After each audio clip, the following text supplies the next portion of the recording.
এই ৭১ সালে যারা বিরোধিতা করে বাংলাদেশের যোদ্ধাদেরকে হত্যা করেছে, তাদের কি আমরা ক্ষমা করতে পারি? তাই আজকে এই নির্বাচনকে সামনে রেখে আমি শুধু এইটুকু বলতে চাই, আসুন জনপ্রিয়তা যাচাই করুন।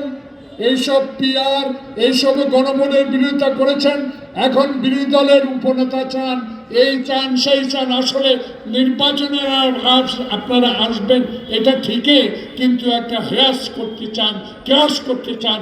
এইটা না করে আগামীতে এই সরকারের অধীনে একটি সুষ্ঠু নির্বাচন করে আমার নেতা তারেক রহমান যেটা বলেছে, মরা মানুষের, মৃত মানুষের ভোট এই দেশে আর হবে না।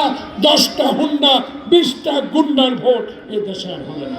তাই নেতার কথা, তারেক রহমানের কথাই আমরা ভেবে আগামীতে যে মনোনয়ন আমাদের দল দেবে সেই প্রার্থীদের পক্ষে চলুন।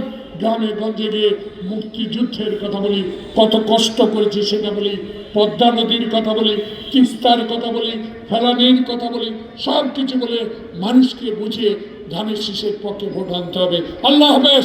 বাংলাদেশ জিন্দাবাদ।